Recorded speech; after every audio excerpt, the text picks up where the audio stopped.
Hi guys, I'm Rabea. And I'm Matt. And this is Sound Like on Andertons TV.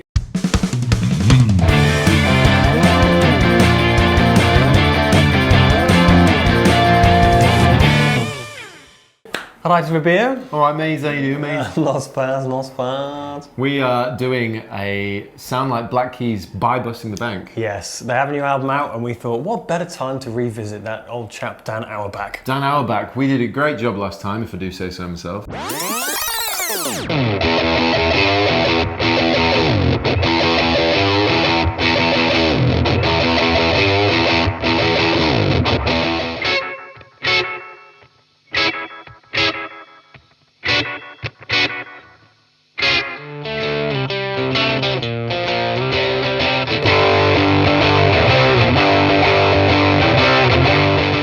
It was very good, considering the budget, so it's going to be hard to beat. I think so. But hopefully we'll get there. Alright, let's do it. Let's try. So, Dan Auerbach uses a myriad of different guitars. he's pretty famous for using lots of oddball, weird stuff from back in the 60s and 70s. Some really, basically there's no chance of finding anything, any of those guitars in here. No, lots of harmonies and Supros and that kind of thing. Yeah. Last time we used a Schecter. We did. And I don't know the model of pickup, but if you hang on one sec. If you hung on one sock. If you hung on one sock. It had these pickups in it. I don't know what they call these pickups. That's something. But it had two of these in, and that's what we used. And we picked it because we thought the pickups would sound unique. Yeah. And I think it was part of the reason we got quite close with the last one. Well, we're thinking now that something twangy, not like a full-on humbucker or anything like that. Also not single coils, so something in the middle. So we were thinking of Gretsch. A lot of his guitars have Bigsby's or Trems on them. They do. But I'm not sure how much we'd use that in reality. Yeah, I mean, the one thing that we could do, I mean, the problem we've got here is that I wouldn't call this stuff budget, but this is definitely the not the full-on, it's not full fat whack, Gretsch. no. We used this one in a recent By Busting the Bank video. We did, and that was amazing. And it is a very good guitar. So that's actually quite a nice shout. It is a nice shout. It's just, do we use the same guitar for another By Busting? I'm not sure. Well, we did spot this as well, which is 1849. a beautiful thing. This is a Gretsch Players Edition in this beautiful like red sparkle. These are Filtertrons, I believe. Yeah. Yeah, Same gold, as this. nice silver hardware, little gold editions. Solid body, but again, it is a solid body.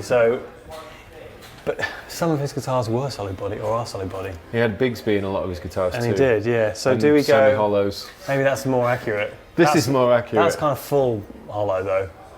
So it's a centre block, I think. Oh, is it? Yeah, I think so. So whether we put them in hollow both sides. Yeah, that means it's a centre block. Yeah. Yeah, this is the problem because if you go down the Gibson route. Like this absolute belter over here. Where is it? This one here. It's 4,299, but it has a Bigsby, but those are humbuckers. But we use that in something already. It's an absolutely gorgeous guitar. I think Matt, you know. What about this? I know it's only 969, but still definitely busting. It's definitely busting. It's an expensive guitar. Those are Gretsch's own pickups, right? And they're probably going to sound pretty good. I'm not going to lie. At 969, you'd expect they do. But I mean, his guitars are full of, a whole collection of pickups. Yeah. Okay, not a specific pickup you it's a toss-up between a Filtertron Bigsby loaded, full-on Gretsch, or the slightly more affordable Bigsby loaded Gretsch. We're By Busting the Bank as well. Let's go with that one. So we're going to use this one. I don't know why I'm still holding this PRS, but this is the guitar that we're going to choose. Beautiful. We're in the land of amplification. We are, well, some amplification. Yeah, only some, yeah. So this is Vox. Yes. We all know he uses lots and lots of different amps. I think he has a 4-amp rig, Marshalls and Fenders and whatnot. Last time we used a Vox AC15, which really did the job. We're thinking of upgrading that slightly, maybe going for a Vox hand-wired AC15. AC15, which we found here. Has an Alnica blue. Yeah, and it happens to be on a deal, so... You know there is one problem though. Go on. It doesn't have reverb. but we have unlimited bouget, so we can get some reverb in a pedal. This is true. There you go. It's just that the reverb in that AC15 did a great job last time. It did. It's a curveball, and it's a situation that I'm not quite confident about. You don't think a reverb and a pedal will do the same job? Well, it's different to a built-in spring reverb. Of course it is. Okay, fine, yeah, we'll do it. Let's do it again. All right, we'll do it. All right. Okay. Into the line of pedals. Into the line of pedals. So where the amp we have does not have a built-in reverb. No. So we found this, which is the Source Audio True Spring. That's it, the True Spring over there. So we're going to grab that in order to replicate a spring reverb tank. Yes. The pedals we got last time were the Echoplex preamp, which is I think we should get it. I think we should. Because it has a thing it's fantastic. On top of, we used the pitchfork with an expression, so let's actually use a whammy this time. Yeah, the Big Muff Pi. Yep. We used. A Thunderclaw. Yeah, which is amazing. Yeah, and we had the Tone City tape machine, which can give us a bit of a slapback delay. Yeah, we can get something nicer though this time. Yeah, but it needs to have that kind of slapback delay, doesn't it? It needs to have something really tasty. We could get. But we know that we want the Echoplex preamp. We know we want a Thunderclaw. We know that we want the whammy, and we've got the True Spring. So really, we need that slapback delay. I've been just handed this. This is the Tape X2 by Mr. Black. Well, there you go. It's a tape echo, stereo tape echo. What do you reckon? Well, let's go and grab all the rest of them and then work out the delay thing. Okay, That's cool. what I reckon. We have all the gear. We have all the gear, yeah. We've got the Big Muff Pi, we've got the True Spring. We've got the Echo Rec from Caitlin Bread, which is our tape machine replacement. And we've got the Thunderclaw from Mr. Black, plus the whammy out back. Plus the whammy out the back. We have this, which is the Vox hand-wired AC15. And our beautiful Gretsch Something. Two-Tone Lotus Ivory Anniversary Players Edition. There you go, catchy. Right, let's go and see what it sounds like.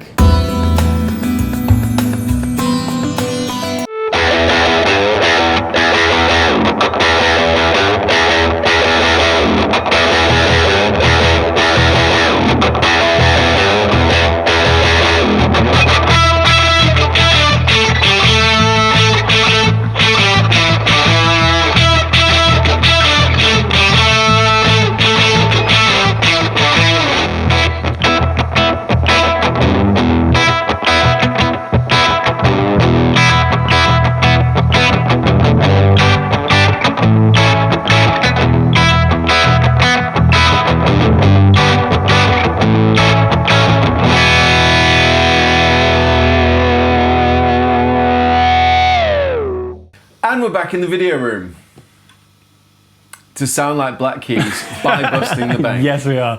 We have no budget. We're trying to sound like Dan Auerbach once again. We're melting.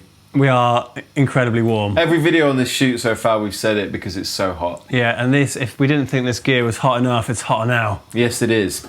Okay, Dan Auerbach. This time, we've had no budget, like Matt just said. I don't know I'm saying it again. But with that in mind, let's start with the guitar. I've just got to say, though, we really, really enjoyed the first one. It's one of the first of that kind of ilk. Loads of pedals, really specific sounds that we tried to do. And it always keeps a fond memory, I think, for both of us. Definitely. So coming back to it's been really fun. Obviously with slightly more expensive gear this time. Slightly more. Slightly more, quite a lot more. So this is £1,800. It's the... It's $1,899 even. It is. It's the anniversary model Gretsch Countryman, I think It's it not is. the Country Gentleman, is it? It's not. No. The Country Bumpkin. It's got a name with lots of numbers in it, kind of, you know, they're taking a leaf out of 1000s. Ibanez's book, I think, with that. But anyway, it's got Filtertron pickups in it that are fantastic, the Bigsby.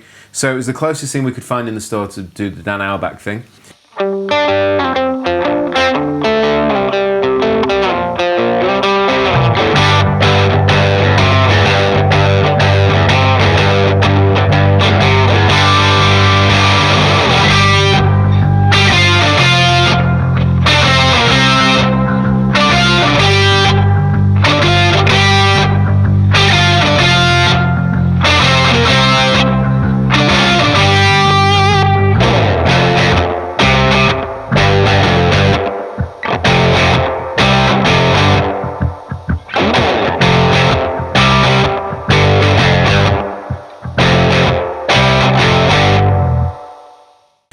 I'll start with the amp first, I guess. This is the hand-wired Vox AC15 with an Alnico Blue. Yep.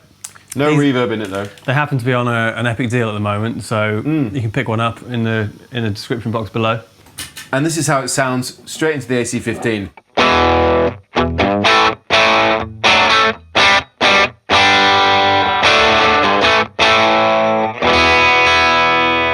That's very, very bright in the room. It is, it is. I'll start with the effects, I should say, like the True Spring by Source Audio and the Echo Rec by Caitlin Bread.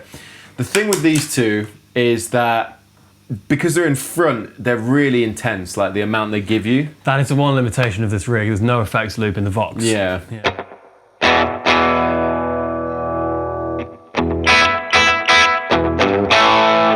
Immediately, it's getting us into that ballpark. Straight away, it's getting close. So then we start looking at the pedals, like the Big Muff Pi, which we actually didn't use in any of the excerpts, even though he uses one. Fine. In the rig, it didn't really help us out. It was the Thunderclaw again that came through. Came through. Just to quickly note, the signal chain is Big Muff, Thunderclaw, the Brainwaves, which we added later. That goes all into the whammy on the floor, and then back through the spring, and then the delay. Yeah, so as Matt rightly pointed out, we've got the TC Electronic Brainwaves because we needed a pitch shifter. He uses the PS5. Yeah. Yeah, and the PH3, but the PS5, I think, for some... It's not out yet. I've got the PS4, I don't have the PS5. But it's coming out. It is coming out this year. No, next year, is it? Yeah, it is. Can't wait.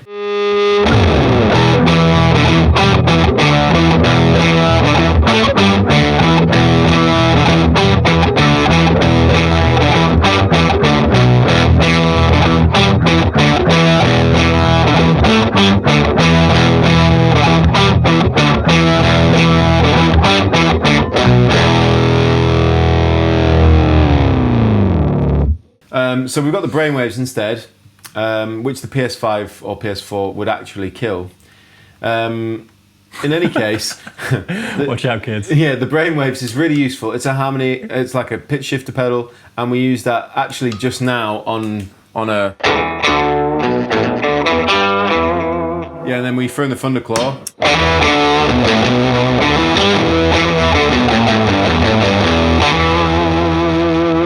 That sounds awesome. It does, doesn't it? Can we just, like, let's just bin off that, and try the Thunderclaw.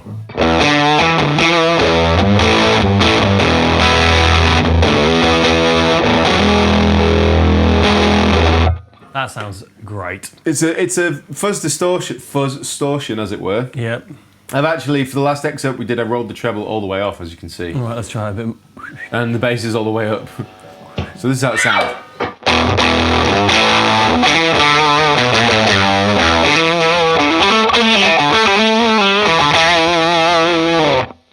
That sounds. It sounds awesome. There's a lot bit of information. If I just a bit of reverb in as well. Pull down the old treble a bit there.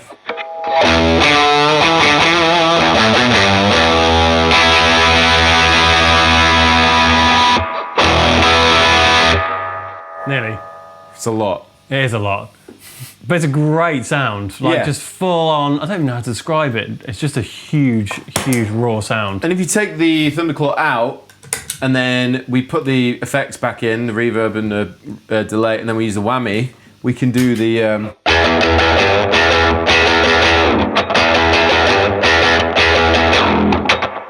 which is basically what we did. I had a bit more gain on the amp below.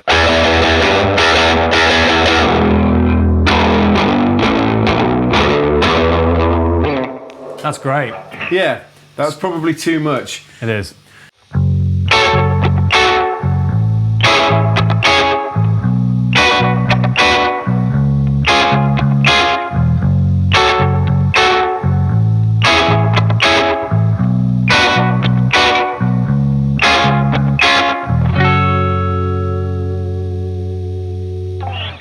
The thing is with the black keys, as we found last time, you know, we're trying to quickly find those tones while we go through it, but before we filmed this section of the video, obviously we spent quite a bit of time dialing in the tones for each song.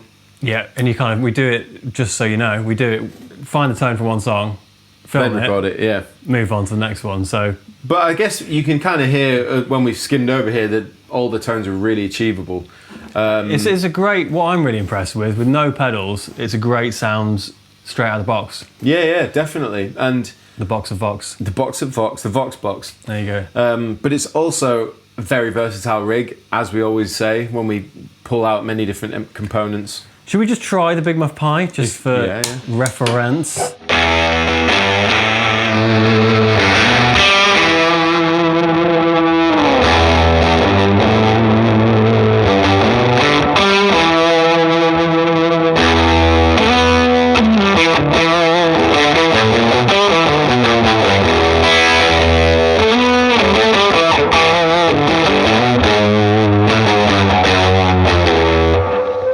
Saved it. Yeah, so it is a great sound still, but obviously just not for what we needed. Yes. Which is always weird. I always find that sometimes we go for the stuff that is on their board and it just doesn't work out for us. Yeah. Which is, in this case, what happened. Thunderclaw is the highlight here, I think. Clawed its way through all the other scrutiny that it may have seen over the years. It clawed its way through. And we used it. Ball of thunder. And that would be how to sound like Dan Auerbach Black Keys by busting the bank. Worth noting, I was playing this Fender here, precision bass. Even though there's no bass player in Black Keys. There isn't, but you can hear there's lots of low end. Now I say low end because in some cases it is bass, definitely. In some cases it might just be layers of guitar. Either way, filled in with a bit of bass. Again, Fender Rumble 100, the trusty steed. I think if Matt was going to play bass in a band, that he would just use a Fender Rumble 100, wouldn't you? That would be what you'd use. Yeah, definitely. But I might get like the Rumble 1 and just use the DI. Yeah, fair play. Yeah. But there you go. That is how to sound like Black Keys by busting the bank. Yes, let us know how you think we did and who else you'd like us to try and sound like, and we'll do our best. Links for this gear will be in the description box below. Yes, I'm a sweaty Matt. I'm a sweaty Rabea. And this has been a sweaty sound like on Anderton's Sweaty TV. Sweats. Sweaty ass crack.